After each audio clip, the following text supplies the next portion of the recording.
Hey you guys, my name is Tanea and this is my playground. I am here to inspire you to be your truest forms in this lifetime and to help us all grow as a collective. And I'm grateful for you stopping by for this video. Please like, comment, subscribe so we can get this energy out there so all of you guys can see it, so we can all heal, we can all grow. Okay? So today's topic of this video is ego. Ooh. Let's get into it.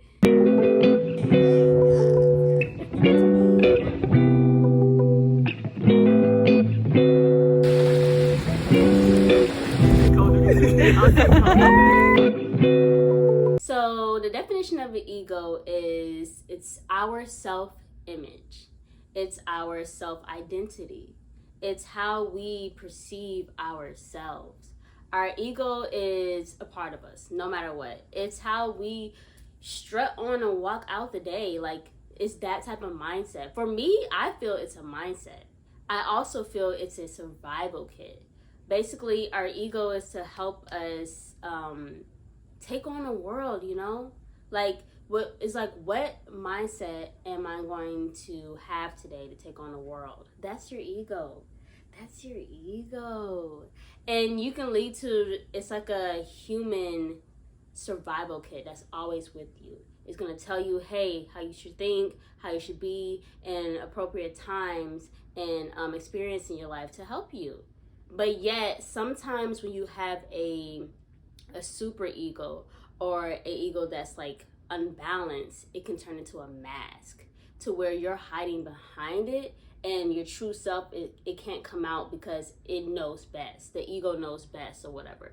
And you allowed it to know best for so long that now you don't even know your true self. You're just leading with what the ego thinks. And the ego is just trying to protect you. That's all it is. So sometimes you can like get stuck in having this super ego and not even know, just because based off of society and how the world is today, it's not like we need our ego to survive. Sometimes we just need it to make sure we fit in. And that's where it becomes a bad thing. That's when the ego is like, oh, you doing too much, you doing the most. And that's where people tend to lead into a ego death.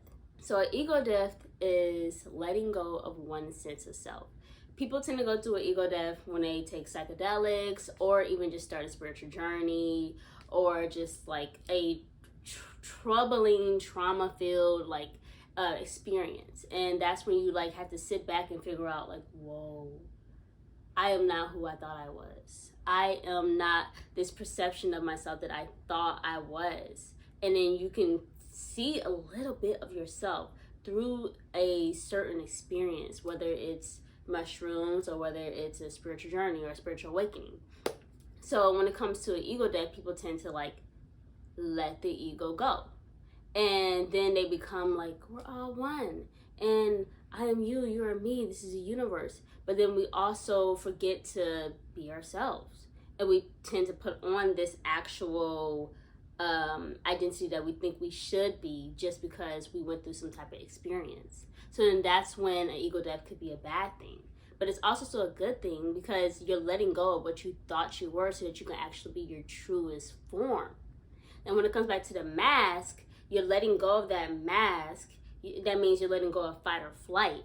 Because when we're just thinking with our ego and we're not really thinking for ourselves, we're in fight or flight.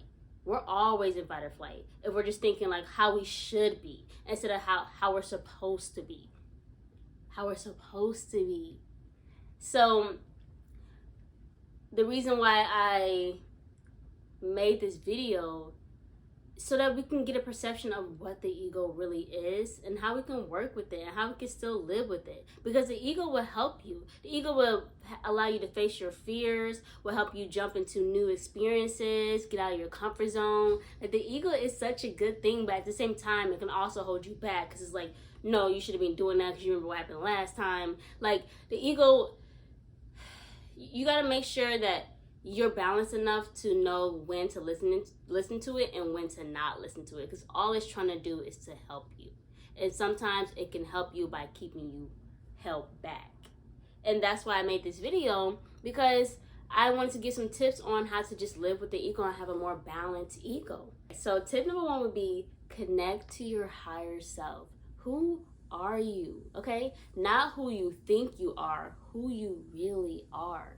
And if you need help finding that, it's more about meditation. It's more about getting to know yourself. It's more about connecting to spirit. Okay, you sit down and you pray and you meditate. You go on these nature walks and you tend to talk to yourself, and you figure out what you really are.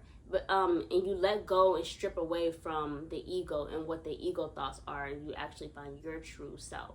And once you connect to spirit, you'll be able to figure out what's the ego and what's not the ego. You find your truth. Because the ego is only thinking for you. It's thinking to protect you, like our mothers and our fathers. They're thinking to protect us, but they're not us. They only know what's best for us, but they don't know what we truly want or who we truly are or who we truly want to be. They only know to protect us.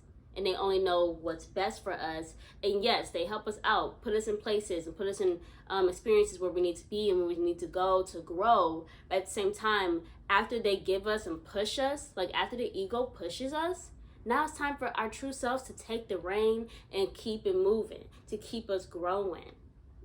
So tip number two is we are all connected. You have to practice the law of divine oneness. The law of divine oneness is basically saying that we are all one. We are all connected. I am you, you are me, we are we, okay? My universe is me reflected right back. You are reflecting me. I am reflecting you. And once you start to see your environment around you and the people around you, then you see yourself.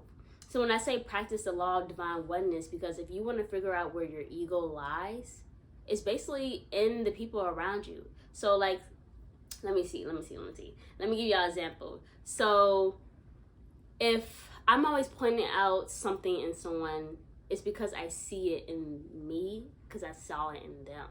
So I'm like, oh, she's so caring, she's so lovable, because I see that in myself. But I can also be like, oh, she's such a bitch.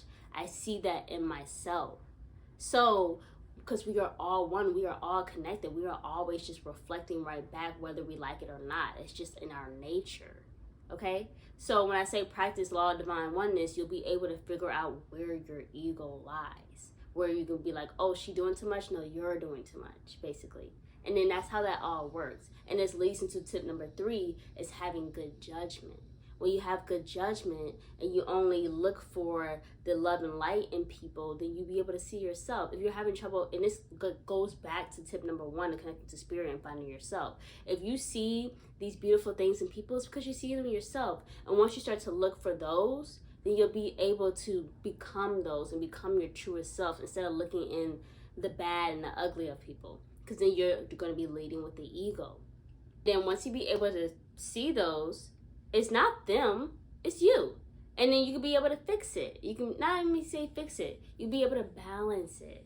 You can be able to balance that part in them that you see in you. Because once you balance it, then it's like they have no matter what to balance it. And if they don't balance it, then they're out of your life. They're out of your reflection. They're out of your viewpoint. Because they're not aligned with who you are. If that makes sense. I hope this is making sense. So those are just 3 tips. Is connecting to your higher self by connecting to spirit.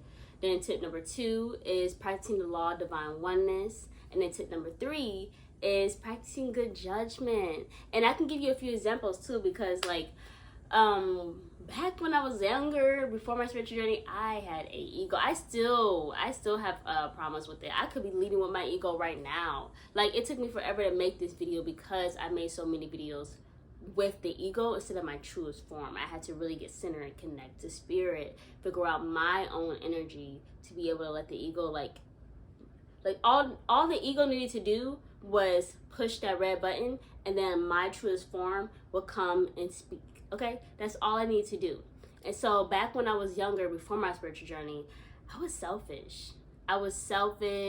I just didn't care about nobody but me, and I was bitchy, I was rude, I was irritated, you know, and then I would see this in other people, and then it would bounce back on me, and then we're just bouncing back off of each other, okay? And it's annoying, and I didn't like it, and I didn't know, but I didn't know it was me though. I just thought it was always them, but at the same time, we're all connected, so it was really me. And then I used to be like, I don't like know-it-alls, but really I was a know-it-all. Like, it just makes sense how we're all connected and how we just reflect each other. So I can't really, if I don't like something about myself, I'm gonna see it in others and then really not like it about myself because it's in my environment, in my energy all the time. So I'm trying to learn to let go of trying to see people in a bad light so I can be able to see myself in a good light. But that's all I got. The ego can be your best friend, but can also be your worst enemy, okay? So if you just keep it balanced, it can help you out so much, get you where you need to be in life, and you can love yourself, basically. But that's all I got. So I hope you liked this video. I hope this video resonated. If you have any questions, please comment below, and I will try my best to answer them. Please like this video, please share this video, get this energy out so we can all have balanced egos. And yeah, that's all I got for today. I hope to see you guys in the next video. Bye.